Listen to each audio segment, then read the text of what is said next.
23 ஆண்டுகளாக கிணற்றில் போட்ட கல்லாக 2 ஆட்சிகளும் மாறி மாறி வந்தாலும் கூட எங்களது அந்த ஓய்வூதியம் தொடர்பாக இன்னும் சொல்லப்போனால் பங்களிப்பு ஓய்வூதிய திட்டத்தினை முழுமையாக ரத்து செய்துவிட்டு பழைய ஓய்வூதிய திட்டத்தினை அமல்படுத்த வேண்டும் என்ற கோரிக்கை தான் பிரதானமான முக்கியமான கோரிக்கையை நாங்கள் முன்னெடுத்து வருகின்றோம்.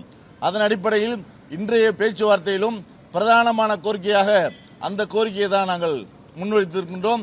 எங்களது கோரிக்கை ஏற்கப்படுவதாகவும் இதை மாண்புமிகு தமிழ்நாடு முதலமைச்சர் கவனத்திற்கு கொண்டு செல்வதாகவும் கூறியதோடு கூடுதலாக 23 ஆண்டுகளாக தொடர்ந்து தொக்கி நிற்கின்ற இந்த பிரச்சினைக்கு தீர்வு காணும் விதமாக மாண்புமிகு தமிழ்நாடு முதலமைச்சர் அவர்கள் இந்த ஓய்வூதியம் தொடர்பாக நாளை அறிவிப்பு செய்ய இருக்கிறார்கள் என்ற செய்தியையும் சொன்னார்கள் என்பதை இந்த நேரத்தில் நான் தெரிவித்துக் கொள்ள விரும்புகின்றேன்.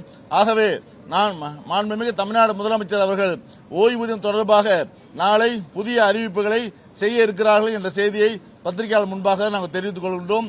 மீது இருக்கின்ற பல்வேறு கோரிக்கைகள் சம்பந்தமாக விலாவாரியாக பேசியிருக்கின்றோம். அந்த கோரிக்கைகள் எல்லாம் நிச்சயமாக முதலமைச்சர் கவனத்திற்கு கொண்டு செல்வோம். அதோடு மட்டுமின்றி தேர்தலுக்கு முன் பல்வேறு அமைச்சர்கள் உள்ளிட்ட துறைகள் தான் அடங்கிய கோரிக்கைகளாக இருக்கிறது. தேவைப்படும் பட்சத்தில் அந்த அமைச்சர் அவர்களுக்கும் அனுப்பி அதை உடனடியாக தீர்ப்பதற்கான ஏற்பாடுகளையும் நிச்சயமாக நாங்கள் செய்து தருவோம், எங்கள் நம்புங்கள் என்று சொல்லியிருக்கிறார்கள். இந்த செய்தி இன்று முக்கியமான செய்தியாக சொல்லிக்கொள்ள விரும்புகிறோம்.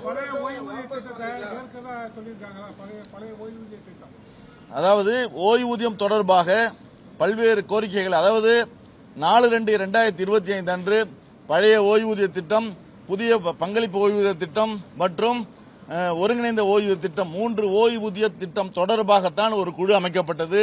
எங்களுடைய 29/12/2025 அன்று நடைபெற்ற தமிழ்நாடு முழுவதும் நடைபெற்ற எழுச்சி மிகுந்த ஆர்ப்பாட்டத்திற்கு மறுநாள் அந்த கோரிக்கையை உடனடியாக அந்த குழுவினுடைய அறிக்கை அரசிடம் கொடுத்திருக்கிறது.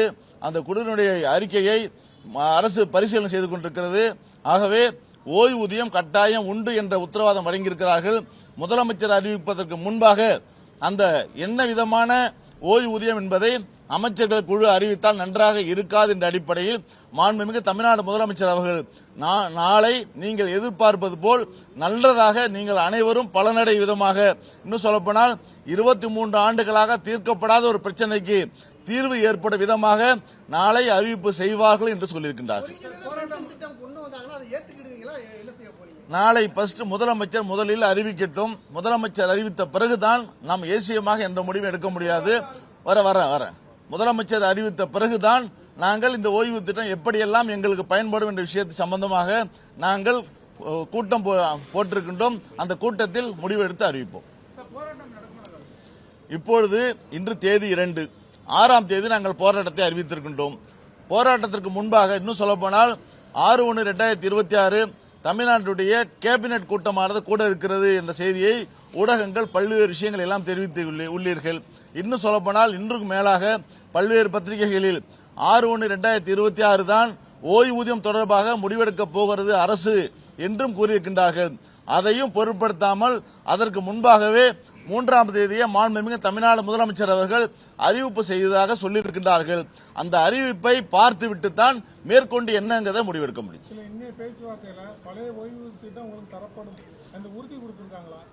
ஓய்வூதிய திட்டம் தொடர்பாக மாண்புமிகு தமிழ்நாடு முதலமைச்சர் அவர்கள் நல்ல முடிவை அறிவிப்பார்கள் என்று சொல்லியிருக்கின்றார்கள்.